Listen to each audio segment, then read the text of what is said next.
I am so excited. I'm so excited to have all of you here with me this morning because it gives me an opportunity to share something with you that I have been yearning to share for a very long time. I have a story that I want to share with you that most of you have probably never heard of before, and I can't wait to see the look on your faces when I teach it to you. It's called Garfield minus Garfield. Do you know about this? Well, we're all familiar with the cartoon Garfield, right? You know, Jim Davis's cartoon about a little orange tabby cat. He's very sarcastic, he's very lazy, he likes lasagna, hates Mondays. We all know these things about Garfield. And you can check out the adventures of John Arbuckle, the owner of Garfield, every day in any newspaper around the U.S. And they usually read like this. It's usually 3 panels, and in the first, John will say something like, "The world will remember my name." And then in the second panel, and then at the end, he goes, "John." And Garfield says, "I knew you could do it." Oh, laughs. The 10 o'clock service likes Garfield more than the 8 o'clock service. Make a note. Yeah, okay, it's funny, it's cute, it's clever. Garfield minus Garfield is a crazy, wonderful piece of art. It's found online. Someone has meticulously gone through every single Garfield comic and removed any trace of Garfield in the comic strip. Taken out his image, taken out his word balloons. So it just looks like John is having an episode of some kind, talking to himself. And so instead it just reads, "The world will remember my name," he says to an empty room. John. It's a very different story. Here's another one. John is talking with Garfield and he says, "Where should we go on vacation, Garfield?" And Garfield says, "The kitchen." He likes food. And so then John says, "I don't know why I talked to you." And he turns to walk away. But Garfield is already planning the vacation. "We can set up a tent right next to the refrigerator." He likes food. He doesn't like camping.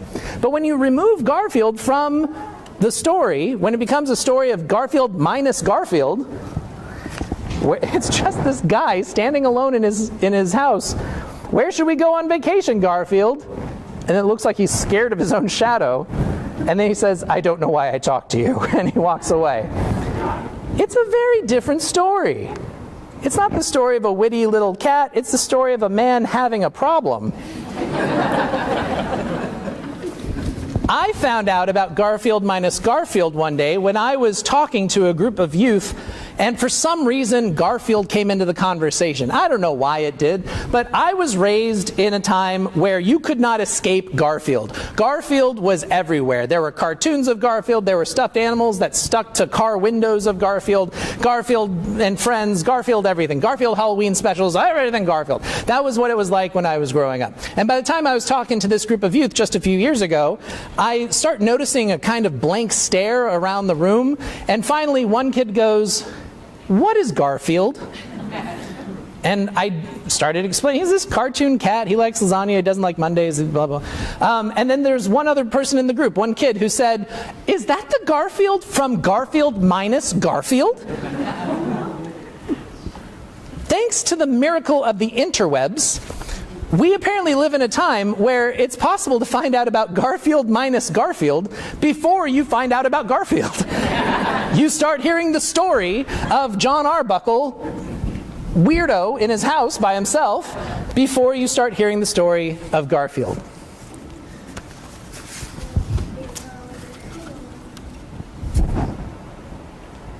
What you include in a story is important. What you leave out of a story is also important.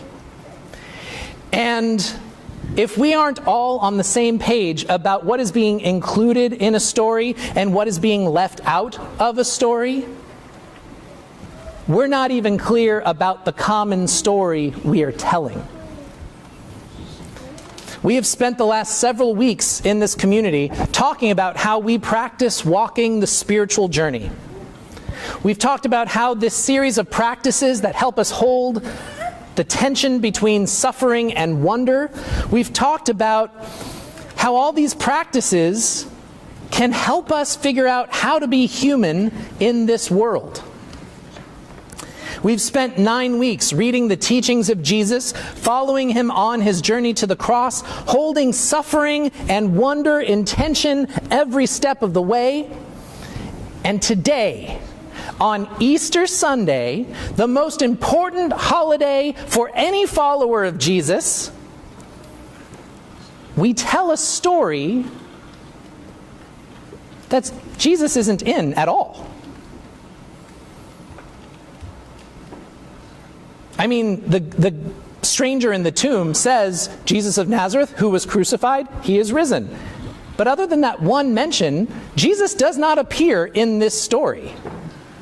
Is this a Christian story minus the Christ?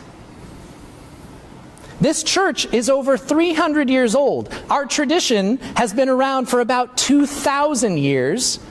We gather in this space every single week to talk about what Jesus taught, how he lived, how he died. We debate whether or not all these teachings have any power over our lives any longer. And the most important story we have to tell about Jesus doesn't even include Jesus? How are we supposed to learn about Jesus or God through a story that has really no mention of Jesus or God? All I can say to you, friends, is April Fools! This story may not be about what we think it's about. Just like Garfield minus Garfield, we don't really know what this story is unless we know what is missing from it. There are several things missing from our story this morning. The first is that it is missing any direct connection to recent history. The past has happened. These 3 women were gathered together on Friday, and they saw this man Jesus die on a cross, and they saw him buried in a tomb. And then the next day, Saturday comes after Friday, Saturday, it was a day of rest. It was the holy Sabbath day. They could not go forward and do what they were called to do, which was anoint Jesus' body for burial. So they stayed at home and they rested. So Friday, they see him die. Saturday, they stay home and rest. Sunday, they wake up early in the morning, they buy their materials, and they go forward to anoint Jesus' body. It all makes sense. Death on Friday, rest on Saturday, service on Sunday. Who knows how many times these women have done this thing? It was a very common ritual in that time. These 3 women are apparently so comfortable with going out and planning on anointing this dead body that their biggest concern is who will move the giant stone that's blocking the tomb. It all makes sense. It's all flowing rather naturally. Death on Friday, rest on Saturday, service on Sunday. And then they show up at the tomb, and that big stone that they were worried about is already removed for them. They go into the tomb and find it empty. And there's just a stranger there, somebody that they've never seen before, they will never see again, who says to them, "Oh, you're looking for Jesus of Nazareth. He was crucified, and now he's risen. You'll find him in Galilee. Go tell all the disciples, even Peter. Go join him in Galilee." None of this makes sense. The stone that was so massive they didn't know how the 3 of them would move it has already been set aside for them. Jesus was killed just 2 days ago on Friday, but he's somehow out in Galilee. not dead? 3 days ago, Jesus was betrayed and abandoned by his closest friends, murdered by both his own Jewish people and the Roman Empire, and he's somehow still with us, but not seeking revenge, not looking to punish the guilty. He's not raising an army to overthrow the empire and tear down the temple and set up the throne of Jesus for the next millennia. Apparently, there's no mention in this story of blaming or hating or retaliating. There's no mention in the story of having to carry guilt or shame. These are things that are absent from this story. And their absence should shout at us.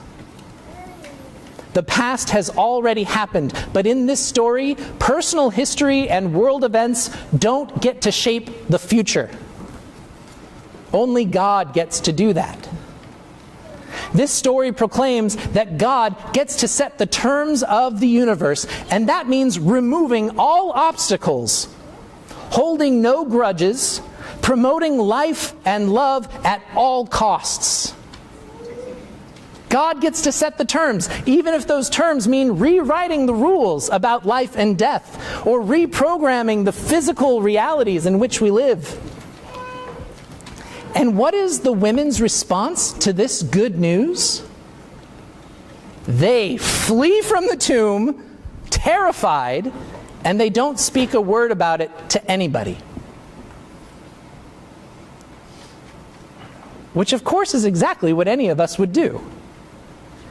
Can you imagine showing up in this church this morning, coming to the parking lot, walking up to these doors? Can you imagine, what if you got here and the doors were vanished? There were no doors. And as you peer through the empty space where there used to be doors, you see a stranger standing before you, someone you've never seen before, who you will never see again, who says to you,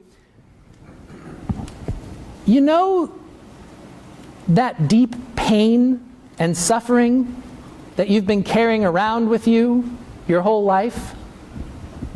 We're over that. Go home." Guys, if that happened, we would all lose our collective minds. So the second thing that's missing from this story is an ending. It ends with these women getting terrified and fleeing and never speaking about this again. That's quite a cliffhanger. Why did the gospel writer, why did Mark go to all this trouble to write the story of Jesus' teachings and his ministry and his death and his resurrection? Why did he go to all this trouble just to end this book with no clear sign of Jesus' victory and just some women being scared and running away?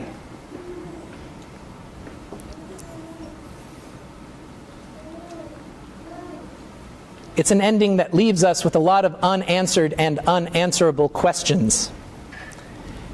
And that's Mark's reason for writing it. Mark wrote this gospel to teach others how to have faith, what it means to have faith in a God who rewrites God's own rules in order to redeem and reconcile a broken and hostile world. The ending of this story is missing for one reason only. The story is not over.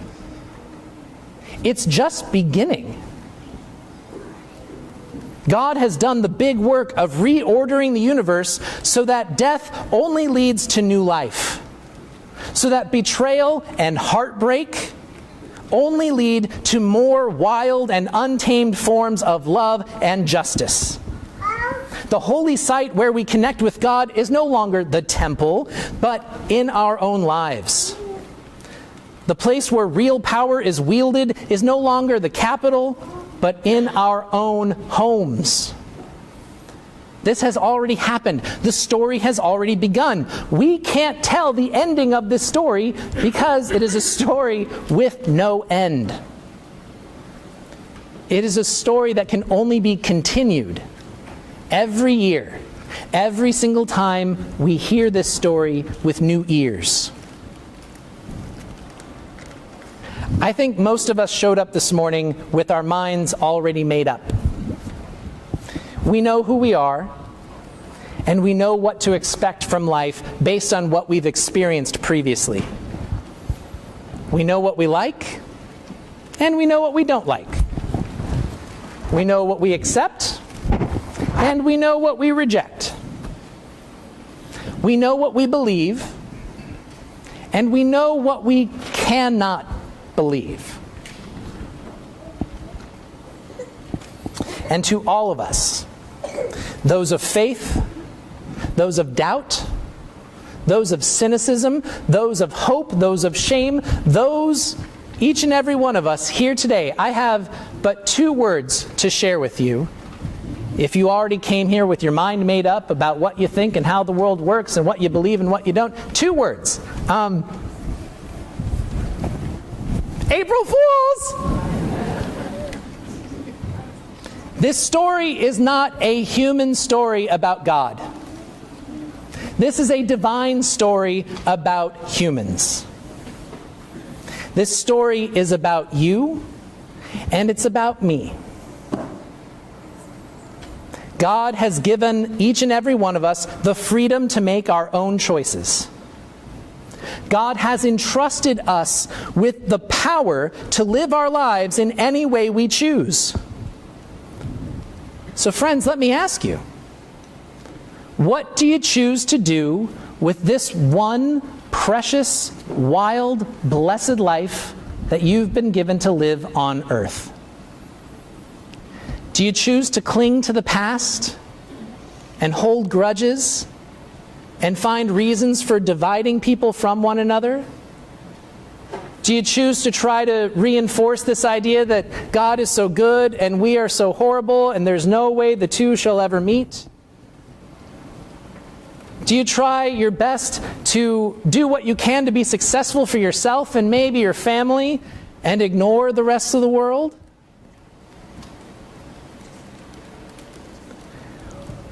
Or do you choose to be part of the story that God has already been telling since the dawn of time?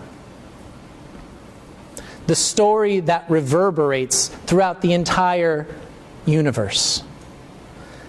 The story that anything blocking you from living a life of love and mercy and forgiveness and justice has been removed. God has cleared the path for you.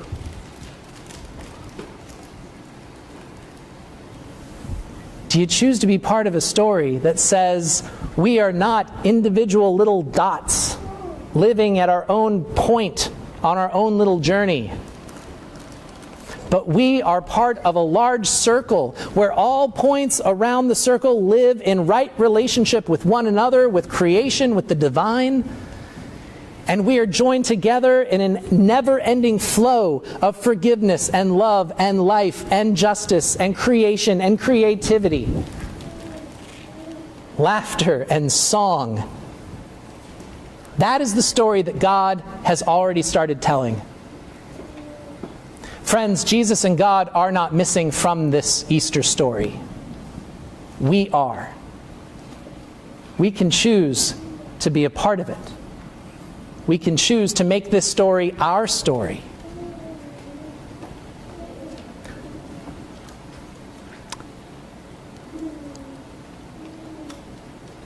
And all you have to do to tell this story is go back to your homes. Go back to your homes and live your life as if everything that is not love, mercy, forgiveness, life, creation, live your lives as if everything that is not that has been removed from the story. It doesn't trap you anymore. It doesn't determine how you live from this point on. If you go out into the world and live that way, people are going to say you're foolish. But at least those of us gathered in this room will know the truth. You're just telling a grander story. May it be so for each of us.